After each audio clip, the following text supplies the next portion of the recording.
Puede Dios hacer cualquier cosa. El libro de la doctrina de Dios nos inicia con esta pregunta. Pero también el tema principal es sobre la omnipotencia de Dios, es decir, el poder de Dios y la providencia de Dios. Nos hace también, además de esa pregunta, nos plantea muchas más que son preguntas muy profundas, como ¿qué significa que Dios, literalmente que Dios sea omnipotente? O Dios puede hacer literalmente cualquier cosa, o Dios es responsable de algunas cosas que pasan. ¿Qué significa que Dios sea omnipotente? La primera cuestión que nos presenta es esta, la omnipotencia. ¿Y qué es realmente la omnipotencia? Normalmente podría decirse de que Dios puede hacerlo todo, pero el autor de ese libro dice que no es así, que debemos tener cuidado con cómo decimos esto. Una pregunta que se puede contradecir es, ¿Dios es capaz de hacer una roca muy pesada, capaz que Él no pueda levantarla? ¿O puede hacer Dios un círculo que sea cuadrado? Y es que en realidad no se puede. El problema es que un círculo cuadrado no es realmente una cosa posible, es una contradicción. La idea es que sería de que Dios tiene poder para hacer todo aquello que lógicamente sea posible y compatible con sus atributos. El capítulo menciona esta, por así decirlo, forma de entender la omnipotencia al hablar de autores como Richard Swinby, Tomás de Aquino y otros filósofos. Entonces, para mí, una manera sencilla de entender esto sería decir que las contradicciones se conviertan en unas cosas reales. Significa que Dios tiene un poder que no está limitado por las capacidades humanas ni por las fuerzas creadas. No. La tercera parte manejamos lo que es la autolimitación divina. Otra idea importante del capítulo es la llamada autolimitación divina, por así decirlo. ¿Pero qué es esto? Es que en este concepto significa de que Dios puede decidir limitar el ejercicio de su poder sin dejar de ser omnipotente. El autor explica que algunas decisiones libres de Dios, como sus promesas o la manera, por así decirlo, en que decide relacionarse con el mundo, pueden establecer ciertos parámetros en su acción futura. Eso se relaciona especialmente con la libertad humana. Algunos teólogos sostienen de que Dios puede dar a las criaturas una libertad verdadera, significativa. Si Dios permite que esas personas o que una persona tome una decisión libre, entonces no necesariamente determina casualmente cada decisión de esa persona. Por eso, algunos autores básicamente hablan de lo que es una especie de autocontrol que tiene Dios. O sea, Dios se autocontrola. ¿Cómo así? Dios no pierde su poder, sino que decide cómo ejercerlo. O sea, prácticamente en dónde meter su mano. Esa parte, para mí, en mi opinión, me parece muy importante porque ayuda a entender que poder y control absoluto no necesariamente significan exactamente lo mismo. La cuarta parte trabajamos la soberanía de Dios y determinismo. Después de este capítulo entra en uno de los debates más complicados y es la soberanía de Dios y el determinismo. El determinismo teísta sostiene de manera general que Dios determina casualmente todo lo que sucede. Desde esa perspectiva, nada sucede, fuera de la voluntad eficaz de Dios. Algunos defensores consideran que esto protege fuertemente la soberanía divina. Dentro de esa posición también aparece el concepto de compatibilismo.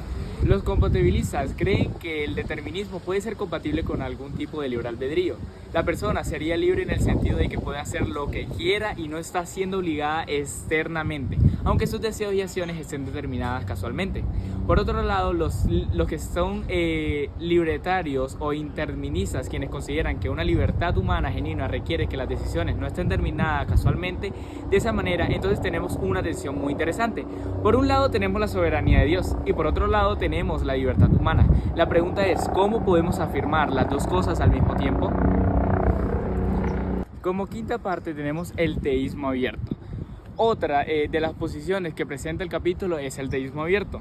Esa perspectiva sostiene que Dios es omnipotente, pero que en el futuro relacionado con las decisiones libres de las criaturas no está completamente determinado. Por eso, desde esa perspectiva, Dios conoce perfectamente todo lo que puede conocerse, pero algunas decisiones libres futuras todavía no existen como hechos determinados. El capítulo nos menciona que esa posición ha recibido muchas críticas, porque algunos consideran de que podría debilitarse la idea de que una providencia completamente segura, pero sus defensores responden de que Dios puede actuar como un maestro extremadamente inteligente que conoce las diferentes posibilidades y puede responder de acuerdo a las preguntas que tengan sus criaturas. Como sexta parte tenemos el molinismo. También aparece el molinismo, que intenta mantener tanto una postura como una libertad humana, significativa como una providencia divina fuerte. Según la explicación presentada en el capítulo, el molinismo sostiene de que Dios tiene como un llamado conocimiento medio. En términos sencillos, se refiere a que Dios conoce cómo actuarían libremente las personas en determinadas circunstancias o situaciones. De esa manera, Dios podría conocer las diferentes posibilidades y ordenar la historia, teniendo en cuenta las decisiones libremente de las criaturas.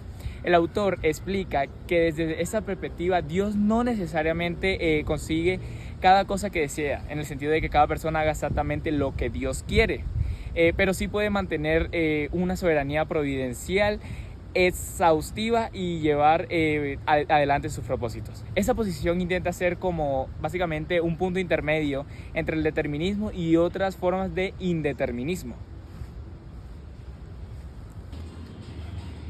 Como séptima parte tenemos los datos bíblicos.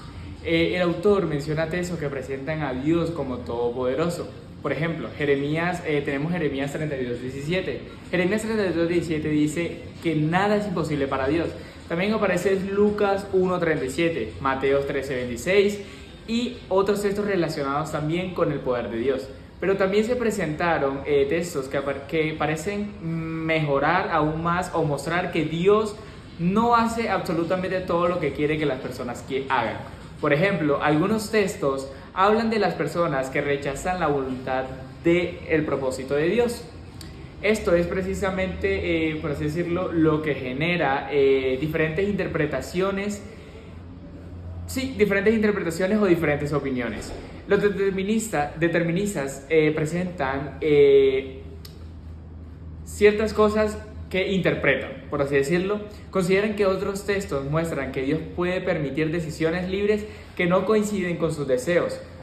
Por ejemplo, el capítulo menciona que algunos de estos indeterministas consideran que el hecho de que Dios desee que todos sean, por así decirlo, salvos, mientras que algunos finalmente no lo serán, puede indicar que existen deseos divinos que no siempre se cumplen de manera inmediata. Por eso, el autor no presenta el debate como algo completamente sencillo. O sea, no te deja con una sola respuesta o no te dice esa respuesta es la que es, sino que da diferentes opiniones y alternativas que presentan el indeterminismo de Dios. En mi lectura del capítulo, considero que una de las cosas más importantes es que Beckman no intenta simplemente, por así decirnos, esa es la única respuesta correcta. No intenta como que plantar una sola respuesta. El capítulo presenta diferentes posiciones contemporáneas, por así decirlo, sobre la omnipotencia y la providencia divina, junto con diferentes interpretaciones de algunos datos bíblicos.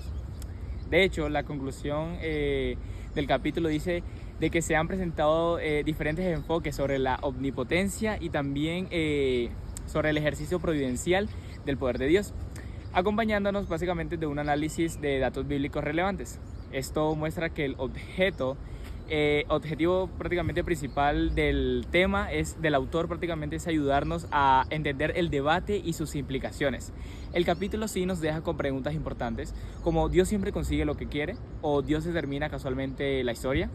Pero más que todo esto, esas preguntas no son solamente filosóficas, también tienen consecuencias para la manera de que entendamos la providencia, la oración, la responsabilidad humana y nuestra prácticamente importante aún relación con Dios. Bueno, dentro de todo ese capítulo es importante entender que la omnipotencia de Dios no es solamente una decisión que Él toma y ya, sino que también debemos entender su naturaleza y todo lo que es Dios, por así decirlo, y la libertad humana que nos da Él de elegir. Las decisiones que tomamos no todas están determinadas por Él, sino que nos da libre albedrío para que nosotros podamos tomar una decisión. Bueno, muchas gracias y este fue mi resumen del capítulo 5.